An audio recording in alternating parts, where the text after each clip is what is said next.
જોઈ લો ખેડૂત મિત્રો, આજે આપણે આવી ગયા છે આંબાના ઝાડે. જોઈ લો આંબામાં ફાળ પુષ્કળ પ્રમાણમાં આવી ગયો છે. જોઈ લો કેટલો ફાલ છે. તોય આમાં આપણે વાવાઝોડું થયું હતું એમાં થોડો ફાલ ખરી ગયો છે. ને તો જોઈ લો આ સાલ ખેડૂને કેરીમાં બક્કા છે, ફાલ જ એટલો છે. તમે જોઈ લો ખેડૂત મિત્રો, એકદમ જો આખે આખો આંબો ભરચક પડેલો છે, ભરેલો. જો આજે તારીખ 16/5/2025.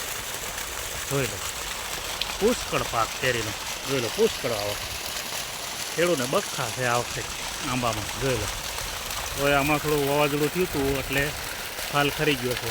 જોઈ લો ખેડૂત મિત્રો, પુષ્કળ પ્રમાણમાં છે ફાલ. જોઈ લો એક ડાળીમાં જો ગણાયને અનગણિત કેરીઓ છે. જોઈ લો આ છે દેશી કેરી, આ હોય ખાતે મીઠી. જોઈ લો ખેડૂત મિત્રો, કારણ કે હમણાં આપણે 4-5 દિવસ પહેલાં વરસાદને વાવાઝોડું હતું તેથી તો ઘણું બધું ખરી ગયું છે. તોય આટલો ફાલ છે. જોઈ લો ગામ છે આપણે રાધોડિયા, તાલુકો મૂડી. જોઈ લો વજની પાળી આંબો વાળેલો છે. આંબામાં પુષ્કળ છે કેરી. જુઓ આ પાણી આવે છે, વજ છે, વજમાં એક જ છોડ છે પણ અણગિનત કેરીઓ છે. જોઈ લો માલ જ એવડો છે અંદર. જો કેરીઓ જોડો ખેડૂત મિત્રો, આવા આપણે લાગે કે આંબા વાયા હોય ને આટલો ફાલ હોય એટલે ખેડૂતને રૂપિયાના ઢગલા થઈ જાય. બોલો જોઈ લો ખેડૂત મિત્રો, લુરખા છે આખા આંબામાં. એટલી કેરીઓ આવી છે. જોઈ એવું નથી કે એક જ ડાળમાં હોય, જ્યાં તમે નજર નાખો ત્યાં કેરી ને કેરી જ છે. જોઈ લો જોઈ લો ખેડૂત મિત્રો, આમ નજર કરો આ કેટલો ફાલ છે આંબામાં. આ દેશી કેરી જોઈ લો. હવે વાવાઝોડાનું તો ખરી ગયું હતું. બોલો અડધું પડતું નજર કરો ખેડૂત ભાઈઓ, આ કેટલો ફાલ પડ્યો છે.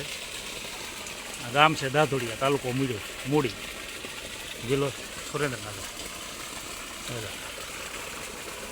કરમસિંહ દાદાની વાડી છે જેજરિયા. નજર કરો લુરખા માલ આવ્યો છે આમાં.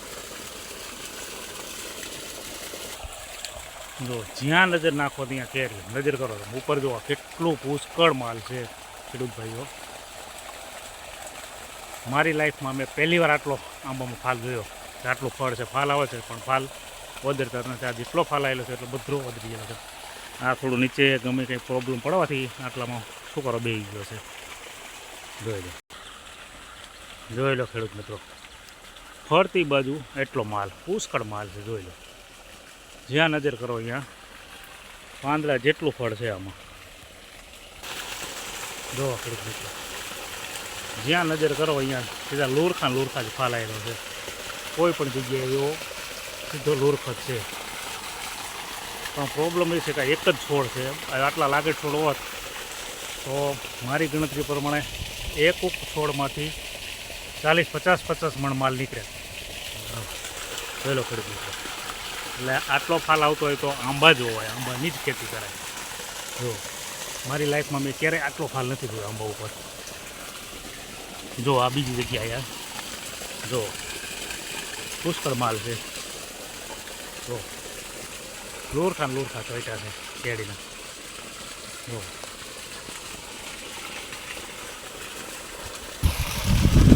10 વીઘામાં આવા આંબા હોય એટલે ખેડૂત ધનવાન બની જાય. કારણ કે એક છોડમાં આટલો ફાલ હોય એટલે એક છોડ 50 મણ આપે માલ. જોઈ લો પુષ્કળ પ્રમાણમાં. તો ખેડૂત મિત્રો, આની પણ આપણે થોડી ખેતી કરવી પડે. જો આ તો વાવાઝોડું થયું હતું એમાં અડધો તો ખેડૂત કહેશે ખરી ગયું હતું, અડધો ફાલ તો તોય રહી ગયો છે. હવે થોડું આપણે ખેડૂત મિત્રો આના ઉપર પણ વરજો. જોઈ લો આ દેશી આંબા, આ ખાતે એકદમ ગયરા મીઠા હોય, એકદમ નીચે ફાલ છે. ચાલો હવે આપી આપણે વિડીયોને અહીંયા વિરામ.